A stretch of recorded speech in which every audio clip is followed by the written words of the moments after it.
here with Mettalworx.com's featured artist for August 2012, Select and Dismember. How are you guys doing? Quite excellent. Good. Right on. This has to turn August, right? Yeah, but you got to prepare ahead of time, man. It's going up in August. You're on the ball. Right on. Somebody's got to be. So how long has the band been together? 2009, I guess, if we carbon dated it back enough. Yeah. 2009 officially, when all members were in place.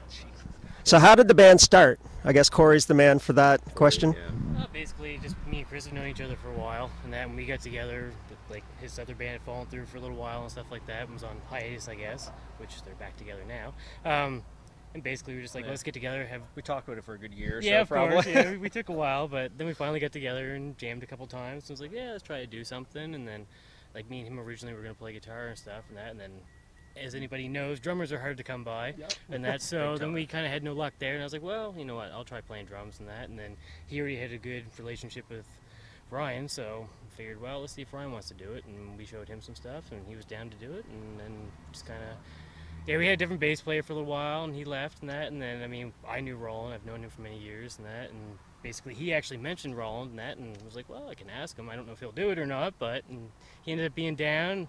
And here we are, still doing it. Awesome.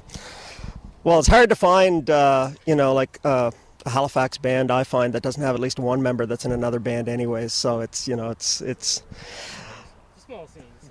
Right on. Now, with all the metal's pretty diverse and all the classifications, if you guys had to classify you guys as fitting into a particular thing, how would you guys classify Select and Dismember?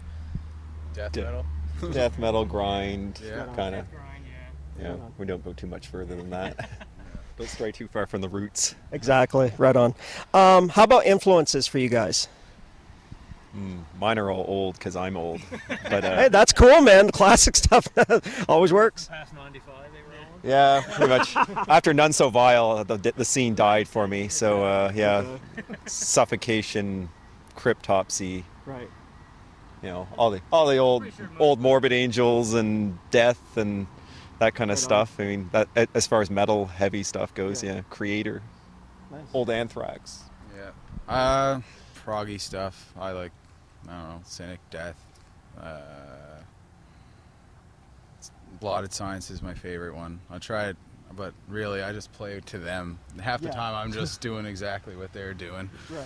Because that's what it takes. Because otherwise, if you have too much shit going on, you're tuned really low down to C, you're not going to hear anything, so stick with it. I know Ryan's going to say Death. Yeah, Death is one of them. I'm kind of in the same boat as Mark. I like the proggy kind of stuff, Martyr, Cynic. Yeah, I grew up on like Metallica, Slayer, Pantera, that kind of stuff. You know, that's it. Pantera buff, At the Gates, Suffocation, Venom, of course. There's just too many to really hone down on, but Way too many. Major League Baseball was Rollins' biggest influence. How about you, Corey? Most the same, and that I'll add, I'm a big fan of Sylvain era Cataclysm and stuff. That's always had a big and Roland likes those guys too, of course. And that, Canadian. yeah, exactly. And that most same things like At the Gates, Pantera, you know, Cryptopsy, Suffocation, Dying Fetus, stuff like that. So There's too many to list. Does the local scene sometimes, you know, like influence you too? Like you see one of your peers playing a band or something like that and you think, man, I really like what they got going on. Maybe we can kind of incorporate that a little bit into our sound. My favorite bands were the ones that these guys were in, and like I like Vulgus a lot, and I like Nate Dogg too. Like Codice is pretty good if you want something that's like current. Codice, I like them a lot. Codice is really original, I find. Old school bands. Igniter. Enterpus, Igniter's Avocost, the one. Adrenaline, Gorbage. Those are the bands. I remember Gorbage. I do remember I went Gorbage. to see religiously when I was of, you know, a much younger age. And well, we came after, Dichotic came after all that, but that when before I was in any bands at all and knew anything about this stuff, I was going to see, you know, Entropus, Avocost, Adrenaline. I might have, but I don't know. I've seen the video of you doing it with. Those were doing Nikes. They were Nikes. Oh, were they? Back Oh, then, okay. yeah. Those weren't cool then. No. Do you remember a particular moment when you think, well, when you thought to yourself, like, holy shit, I got to play this kind of music? Like, was there a particular time that In 1997, when Neil from then Cephalic, that soon turned to Dichotic. They asked me to give it a shot. Before that, I had no inkling of ever being in a band, and I'd never been in a band and had anything to do with music other than listening to it. So, yeah, that was when I started. I said, "Yeah, we think you might be able to do vocals." So, all right. So I practiced in my basement apartment for months, and then started rehearsing with them and got the hang of it. Peer pressure influence, right on. I've been playing music since I was like 6, so I've always wanted to be in a band. Always. An actual musician. Yeah. Yeah, same as me. I've been playing for a while, but every time I sit down and play, it's always metal that I come up with. And yeah. It's just You way can, she you went, can I do guess. the most with that, right? Yeah. Like, because you can make it as heavy as you want or as soft as you want too, which is good. It's not like just one little. Yeah, you don't have I'm to a rock always band, play. so I didn't do Yeah, that. but I guess with us, with this band, it's got to be brutal pretty much most of the Yeah, we time. still got lots of You can have metal, a couple queer songs. You Mix can- it up. Queer songs. Really dark ballad coming up on the next album. So when you guys write songs, because I mean, like you guys are predominantly original, as most of the local bands are, how do your songs come together? Is there one person that writes the majority of the stuff? Is it? Lately, it's kind of been me and him, I guess, kind of coming up with ideas and Makes sense, getting guitar together. solo, And but I don't know, we all seem to put it together as a band. It seems like arrangement and stuff like that. Arrangement is usually a band thing. So just kind of like, just like, here, check out a riff I came up with. And Exactly, and then sometimes like we'll have something and Mark will add something in between what we had, or like with our newest one, we pretty much wrote the whole thing, and then Mark wrote the ending. Corey's written a couple of full songs on his own there on guitar. And I wrote a song. We haven't played in a while. We can't play it. okay, so you guys just released your first CD in March called Annihilation Foretold. There it is right there, my copy. Now you guys have been around for a little while, so why did it, I'm not going to say why did it take so long, but why was now the time? Because a lot of bands sometimes will go into the studio and do a CD before they even play a show.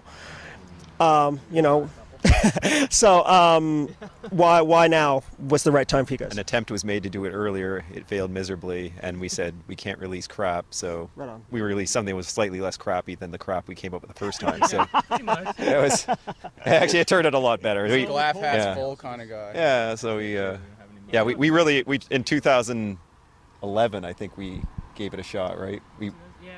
Like we started like on this literally the Super Bowl Sunday when I think it was like New Orleans and Indianapolis were playing. Okay. So that was a while ago. Yeah, a few years That's back. when it started. You lost And a lot of money on that one, didn't you? no, I don't remember. I think I was on the right side of that one. And that went on for months and months and months, and then we realized, the drum sounds so bad on this recording that it doesn't matter what anything else sounds like. We can't Right. make anything of it, and it had been already months, and so we just, Scrap you know, it. Corey figured, we still have it, just it's not. yeah, Yeah, it's okay for demo material, but it definitely wasn't quality to release as a CD. Right on. so most of the Right on. songs that like I was gonna be like an 11 song affair, and we ended up coming up with 8, and many of the songs that were recorded the first time did show up on the second one, but there were also some newer ones because the newer material is It's like better. yeah. You know? Well, at least you guys were honest enough with yourselves and not like full of it and saying, "Oh yeah, people will love it anyways. We'll make it work." So I mean, Play this kind of stuff, like it's not like we're playing grim black metal where you can kind of get away with a little sloppiness. Like you got to have some kind Clarity, of decency in the sound. And even then, I think we probably could have done slightly better than what we ended up with, but it's not bad. Yeah. You know, like it sounds pretty decent. But that's the thing. Like it didn't cost us too much, right? So we, you know, I think we did a pretty good job. And actually, kudos to Corey for doing it for the most part. Yeah. With the, you know, obviously we all contributed, but he did Yeah. If most of weren't it for Corey, quickly probably wouldn't have gotten and done well. as quick as it did, though. any favorite song on the CD? Ooh, I think I'd have to go with the Residual Individual 2, In Contempt of Nature. Actually, that's the way it starts. The first 2 songs there are pretty crushing, but I don't know. There's a lot of stuff on there I really like, but number 2. I like the 4th track. Is that Might As Well? Yeah, Might As Well, and that other one, I forget what it's called now. Track listing Myopia if you need syndrome. He just makes it like look. The video. Look how long these fucking things are. Yeah. Spawn Creation Manifold's really good. The one that we did the video for. Yeah. Stench is good too. I like that song a lot. I found the recordings wise though, number 4 and number 7 were the best that turned out. Yeah, I liked Residual 2 as well. I really like playing Might As Well Got No Choice, and It's a fun one. yeah, it's a fun one to play. And I also like Spawn Creation Manifold too is another one I like. But they're all fun to play. Myopia probably is my favorite. Hard to pick a favorite. And Myopia is a lot of fun to play, but it's it's just straight up brutal and stuff like that. I think it's a little different from the rest of the tracks because the other ones have a little more melody and stuff in them. And I like Spawn a lot, and that's a fun one to play. And Okay, now speaking of Spawn Creation Manifold, you guys did make a video for that song. How did that come about, and where'd you get the idea for that, and who directed it? what can we do with no money was basically the way that came about. In a 10 by 12 jam room. Yeah, exactly. Basically, that was it. It was like, well, we don't have a lot of money to do stuff, so we're like, well, let's just use our jam spot, put up a background, stuff like that, put up a couple of lights and that, and shoot it in HD and, just edit some stuff together. And we figured, it's simple, it works, it's something to promote with, basically. Yeah, so it was just a cheap, easy way to promote. It was also an idea for a while before it actually happened. Yeah, well, absolutely. But it happened, and it's cool. Might have another one on the go.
I doubt it. Now, you're surprised that given the technology, I mean, like you said, you did it on virtually no budget as long as you got the camera. Are you surprised more bands aren't doing that? Yeah, it surprises me, especially today, because I mean, back in the day, I mean, it was pretty uncommon and stuff like that. But now, I mean, you know, everybody's got technology. I mean, you can have a phone now. Phones do 1080p video. You can take some nice quality. I mean, there's no reason for bands not to, really. And then people love visuals. So I mean, if you put something up on YouTube that's just, you know, your song in a background, and no one really cares that much, unless they're really big into the music. Something to watch, yeah. But if you've got actual footage and stuff, yeah, like it's a little more exciting and stuff like that. I think it draws people a little bit more. Right on, right on. Yeah, I think I might have to actually, you know, kind of... All right, I got a couple quirky questions to kind of end this off. Say your favorite band was needing a member. Who would you want to be, you know, joining with? Like your favorite band was needing a vocalist. Roland? Right now, bands that exist. Or you could go back in time. It's totally a fantasy question. Oh, back... Well, no, I guess, you know... Did you send a rehearsal tape or something to Cryptop at one point? Way back, I think, yeah. I think I'd probably go with those Suffocation guys, man, because they're just totally crushing and brutal and sick, and there's no way you can't mosh for those guys. Oh, absolutely. I totally agree. The Faceless, I think, right now. Yeah, I'd love to play with them. They'd be definitely good to play with. I really don't know. That's a hard question. There's a lot of bands I like, and Rhythm Guitar for Death back in the day, play with Chuck? maybe. It'd be hard to pull off, but Murder would also be hard to pull off. But I mean, like, fantasy-wise, yeah, any of those bands would be fun to play with, I mean, but yeah, I guess that's about it. Probably Strap a Young Lad, I guess, just to get them, just so I could see them play live. I guess I'd play with them. Just give them a few ideas. Yeah. I'm just going to jump off stage just to watch you guys play for a little bit. Again, probably, you know, one of the influences, so probably, you know, early Cataclysm or Cryptopsy or, again, Suffocation, something like that. So would that be drums or guitar for you? Either or, I guess, you know. And that guitar is really actually my main thing. That's what I was always into and stuff like that. But I mean, drums are a lot of fun. You know, I definitely wouldn't be able to keep up with those guys. But Right on, right on. All right, so with the Olympics happening right now, just started yesterday, as of the recording of this, what sport would be... Now, I know Roland's more the sports guy, so what sport would you play? I guess I do the marathon since I've actually done one, so I do that. So track. I think there's the guy with the who doesn't have any legs who's running. He's got like the fiberglass legs or something he's running. I think he's in that, so I don't know. I don't think I could beat that guy. Probably not. Or any of them, because I can't run, you know, 42.2 kilometers in 2 hours. So yeah, that'd be insane. I always dream. High jump, because I'm good at it. That's it. I don't know, for me, I always liked soccer. I played soccer as a kid, and soccer, anything like that, track running. I mean, I don't do too much of that right now. I'll be pretty winded, yeah, exactly. But, yeah, probably soccer, I would have to say. Yeah, and for anybody watching overseas, he did mean football. Football, that's it. I don't know. I was a wrestler, I guess, so I'd probably do that. Or soccer, baseball. Soccer, baseball. I remember that. the beers are involved, right? Beers and soccer, With baseball. beer, soccer, baseball is a lot of fun, actually. baseball this year's Olympics, I was pissed off about that. That'd be awesome. Okay, now speaking of like marathons, and a lot of you guys out there may think you're hardcore. This motherfucker here ran a full marathon here in Halifax, then went on stage later that night and played a full set with these guys. So what was that like for you, first of all?